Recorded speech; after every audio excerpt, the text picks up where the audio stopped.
ఒక పెద్ద యుద్ధం మొదలవబోతోంది. ఆ సమయంలో ఒక యువరాజు తన సేనాపతి దగ్గరికి వెళ్తాడు. అతను శత్రు సైన్యంలోని యోధుల పేర్లు చెబుతున్నాడు. వాళ్ల బలాన్ని, నైపుణ్యాన్ని అంచనా వేస్తున్నట్టు అనిపిస్తోంది.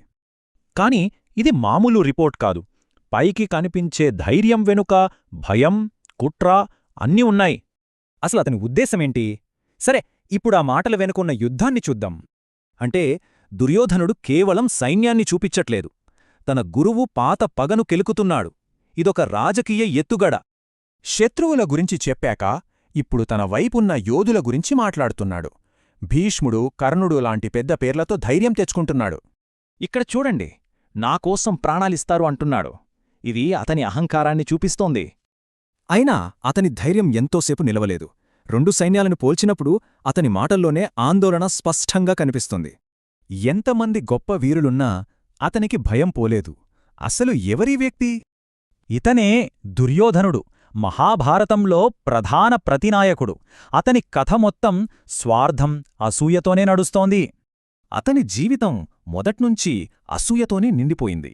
చిన్నప్పట్నుంచి కుట్రలు, అవమానాలు, చివరికి యుద్ధం. మహాభారతంలో అతన్ని క్రోధవృక్షం అంటారు.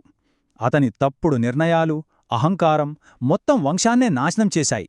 కాని కథ ఇంత సింపుల్గా ఉంటుందా? కొందరు పండితులు దుర్యోధనుడిని విలన్గా కాకుండా ఒక యాంటీహీరోగా చూస్తారు.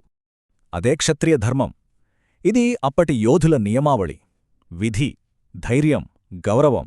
దుర్యోధనుడు కూడా ఈ ధర్మాన్ని పాటించాడు. మరి అతను కేవలం చెడ్డవాడా, లేక తన పాత ధర్మాన్ని కాపాడుకోవాలనుకున్నాడా? ఇదొక పెద్ద ప్రశ్న.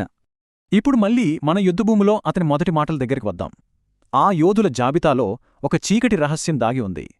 విచిత్రమేంటంటే, తను గర్వంగా చెప్పుకున్న ఆ యోధుల పేర్లే వాళ్ల వినాశనానికి సంకేతంగా ఒక అపశకునంలా మారాయి. చివరికి దుర్యోధనుడు ఓడిపోయినా తన యోధధర్మాన్ని వదల్లేదు. ఆ ధర్మాన్ని పాటించినందుకే అతనికి స్వర్గంలో స్థానం లభించింది. మరి దుర్యోధనుడి పతనానికి కారణం అతని అహంకారమా, లేక పాత ధర్మాన్ని కాపాడాలనుకున్న ఒక విషాద వీరుడా?